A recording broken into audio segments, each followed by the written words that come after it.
రాకపోవడం.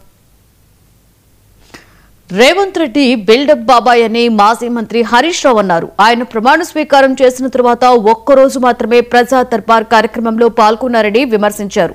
4-5 రోజులు మంత్రులు వచ్చారని, ఆ తర్వాత వాళ్లు కూడా పత్తా లేకుండా పోయారని దుయ్యబట్టారు. వచ్చే దరఖాస్తులను పట్టించుకున్న నాదుడే లేడని అన్నారు. ప్రజాభవన్లు జల్సాలు, విందులు, వినోదాలకు వేదికగా మార్చారని ఆరోపించారు. 6 గ్యారంటీలలో మొదటి గ్యారంటీనే ఇప్పటి వరకు అమలు కాలేదని, మహాలక్ష్మి స్కీమ్కే ఇంకా దిక్కులేదని మండిపడ్డారు హరీష్ రావు.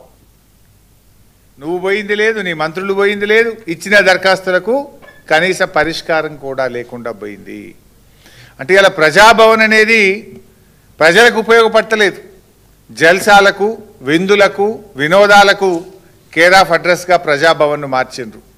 పొద్దున బ్రేక్ఫాస్ట్ మీటింగ్లు, మధ్యాహ్నం సెటిల్మెంట్లు, సాయంత్రం గానా బజానాలు, సంగీతులు, పెళ్లిళ్ళు, రిసెప్షన్లు, ఎంగేజ్మెంట్లు.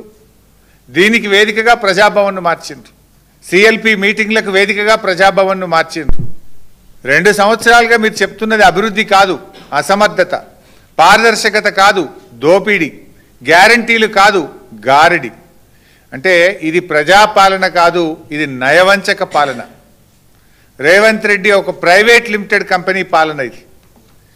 ఇలా నీ 2 ఏళ్ల పాలనలో బీఆర్ఎస్ ఎన్నో విజయాలు సాధించింది, నేను ఇందాక చెప్పాను. మరి కాంగ్రెస్ ఏం చేసింది? నిజంగా చూస్తే ఈరోజు కూడా పరిష్కారం కాలేదు. అంటే నీ ప్రజాభవన్, నీ వేదిక ఎట్లా పనిచేస్తుంది?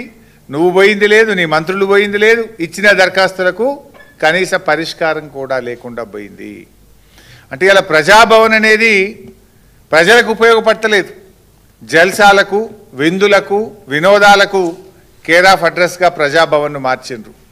పొద్దున బ్రేక్ఫాస్ట్ మీటింగ్లు, మధ్యాహ్నం సెటిల్మెంట్లు, సాయంత్రం గానా బజానాలు, సంగీతులు, పెళ్లిళ్ళు, రిసెప్షన్లు, ఎంగేజ్మెంట్లు. దీనికి వేదికగా ప్రజాభవన్ను మార్చిండ్రు. సిఎల్పి మీటింగ్లకు వేదికగా ప్రజాభవన్ను మార్చిండ్రు. 2 సంవత్సరాలుగా మీరు చెప్తున్నది అభివృద్ధి కాదు, అసమర్థత, పారదర్శకత కాదు, దోపిడీ, గ్యారంటీలు కాదు, గారడి.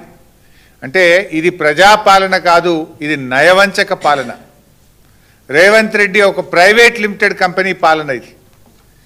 ఇలా నీ 2 ఏళ్ల పాలనలో బీఆర్ఎస్ ఎన్నో విజయాలు సాధించింది, నేను ఇందాక చెప్పాను. మరి కాంగ్రెస్ ఏం చేసింది? నిజంగా చూస్తే ఈరోజు కూడా పరిష్కారం కాలేదు. అంటే నీ ప్రజాభవన్, నీ వేదిక ఎట్లా పనిచేస్తుంది? నువ్వు పోయింది లేదు, నీ మంత్రులు పోయింది లేదు, ఇచ్చిన దరఖాస్తులకు కనీస పరిష్కారం కూడా లేకుండా పోయింది. అంటే ఇలా ప్రజాభవన్ అనేది ప్రజలకు ఉపయోగపడతలేదు. జల్సాలకు, విందులకు, వినోదాలకు కేర్ ఆఫ్ అడ్రస్గా ప్రజాభవన్ను మార్చిండ్రు. పొద్దున బ్రేక్ఫాస్ట్ మీటింగ్లు, మధ్యాహ్నం సెటిల్మెంట్లు, సాయంత్రం గానా బజానాలు, సంగీతులు, పెళ్లిళ్ళు, రిసెప్షన్లు, ఎంగేజ్మెంట్లు. దీనికి వేదికగా ప్రజాభవన్ను మార్చిండ్రు. సిఎల్పి మీటింగ్లకు వేదికగా ప్రజాభవన్ను మార్చిండ్రు. 2 సంవత్సరాలుగా